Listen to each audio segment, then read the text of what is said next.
Donc, continuons sur ce deuxième chapitre. Aujourd'hui, on va voir quelques propriétés de potentiel électrochimique. À savoir, maintenant, voyons l'expression de potentiel électrochimique pour les espèces non chargées. Vous savez que pour une espèce non chargée,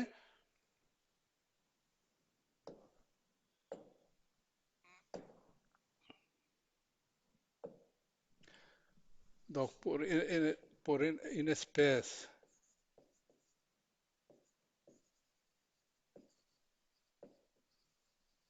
non chargée, vous savez que Z est égal à 0. Si on écrit que le potentiel I électrochimique est égal à mu I plus ZI fois R fois phi, la phase au centre, avec ZI est égal à 0, dans ce qui ramène que mu, le potentiel électrochimique pour une espèce non chargée, il se réduit au son potentiel chimique, avec le potentiel chimique I est égal mu I 0 plus RT log de AI. Voyons maintenant, un autre cas, c'est pour une phase, le potentiel pour une phase pure au solide. Pour une phase pure au solide, par exemple, le cuivre, HGPR, c'est un solide, l'art, c'est un gaz, il faut faire intervenir la fugacité. Vous savez, l'activité est égale à 1. Est égale à 1, et vous voyez qu'ils ne sont pas chargés, c'est-à-dire que Z est égal à Z est égal à 0. Donc pour une phase, pour,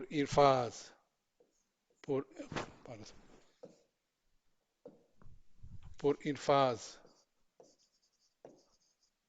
solide comme Cu, Hg, PR, vous savez que le potentiel, on peut écrire que mu i est égal à mu i plus z fois f fois phi. Et vous voyez que la charge avec la charge est égale à 0 et l'activité est égale à 1 et cela, ça se réduit que mu i est égal à mu i 0 et se réduit à son potentiel standard, car la charge elle est nulle et l'activité est égale à 1. De même, pour les électrons, on peut écrire également un potentiel électrochimique, il est donné par mu, plus mu 0 potentiel standard, donc c'est l'écriture générale, moins F, puisque Z est égal à moins 1 pour l'électron. Voyons maintenant l'expression pour, pour les espèces qui se présentent dans deux phases.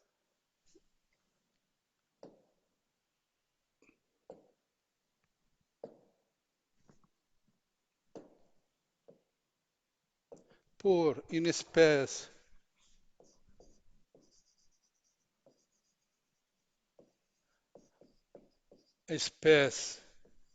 I présente, qui est présente dans deux phases.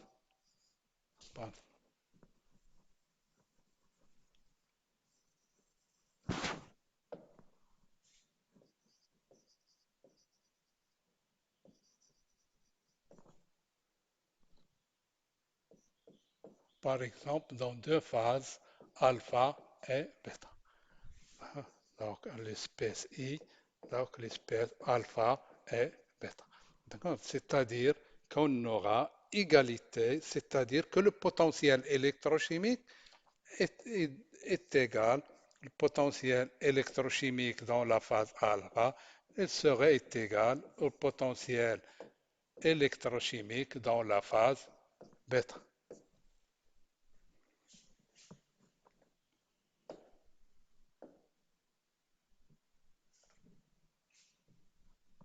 Maintenant, voyons une application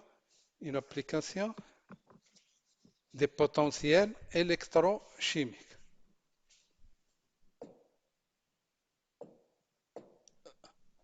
Prenons une réaction monophasée. Le potentiel, puisqu'il y a une phase, c'est le potentiel de toute la phase, elle est constant. C'est le même potentiel. Prenons l'exemple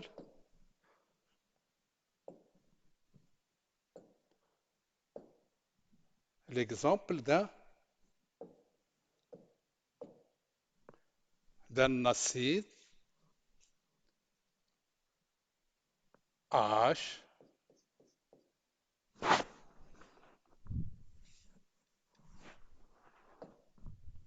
un acide, ça donne, ça donne une espèce protonée plus A. Vous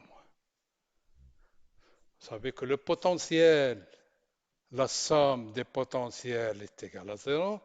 Donc, c'est-à-dire que la somme, que le potentiel électrochimique de l'acide est égal au potentiel de H plus, électrochimique, plus le potentiel électrochimique de A-. On remplace, bien sûr, vous savez que le potentiel électrochimique est égal au potentiel chimique plus la contribution électrostatique de cette espèce. Donc, on va mettre que est égal le potentiel chimique de H plus Z fois F fois la phase. Donc, Z fois F fois la phase plus Z apporté par le H moins plus le potentiel chimique de A moins plus Z A moins fois F fois phi. Avec Z H plus est égal à 1 et Z A moins est égal à moins 1 et le potentiel AH électrochimique, ça se réduit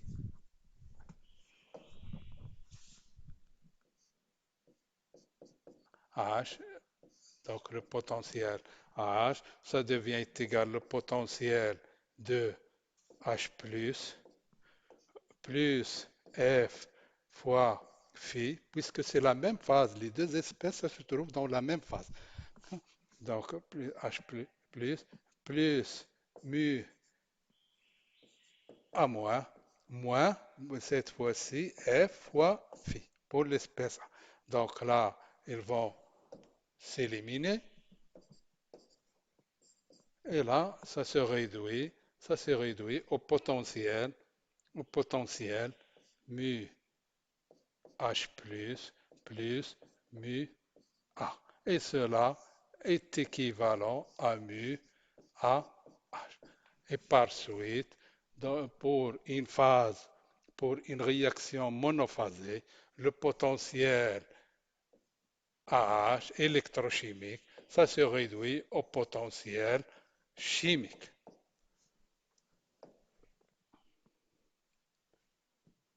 Donc maintenant, comme remarque, le potentiel, le potentiel chimique standard sont indépendants de la phase, c'est-à-dire ils prennent les mêmes valeurs quelle que soit la phase. Je parle des potentiels chimiques standards. Maintenant, voyons le cas d'une réaction biphasée.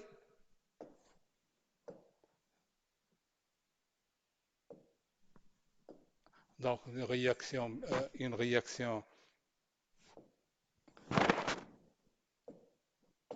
Donc, une réaction biphasée, c'est-à-dire entre deux phases. C'est-à-dire, regardez comme exemple, Hg, il est solide, il se répartit dans une phase liquide, c'est-à-dire on aurait deux phases.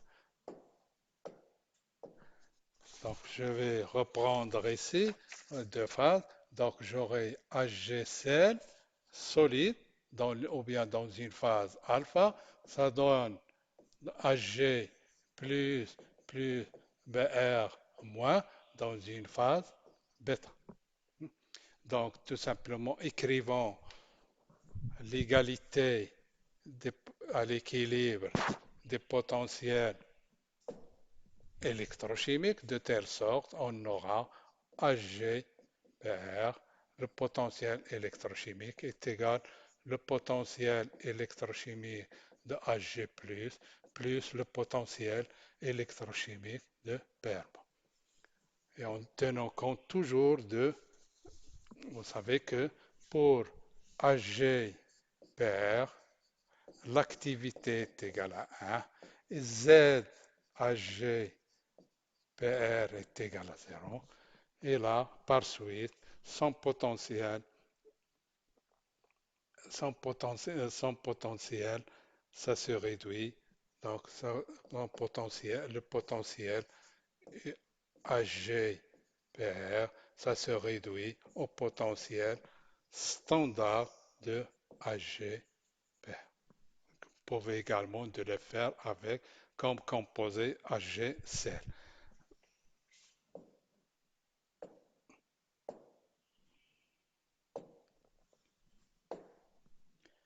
Donc, je vais reprendre. Donc, j'ai dit que le potentiel électrochimique HGPR, il se réduit au potentiel standard de HGPR.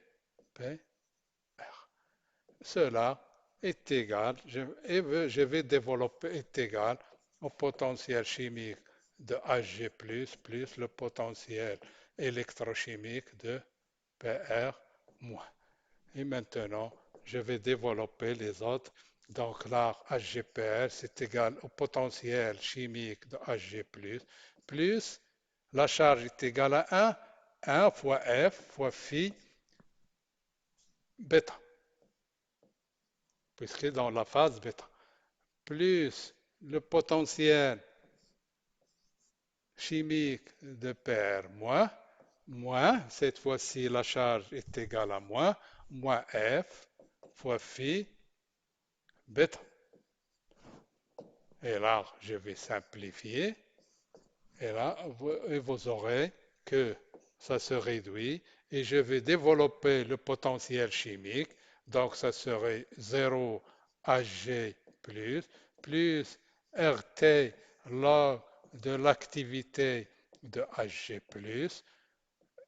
plus mu0 de PR moins plus l'activité RT log de l'activité de PR. Et je vais rassembler les termes de même nature, mu0 Hg plus mu0 PR moins plus RT log bien sûr de l'activité de Hg fois l'activité de PR. Et cela, ça se réduit, implique que ça se réduit au potentiel HGPR moins potentiel standard de Hg moins le potentiel standard de PR moins, ça devient est égal à RT log, bien sûr, le produit des activités, c'est l'équivalent de KS.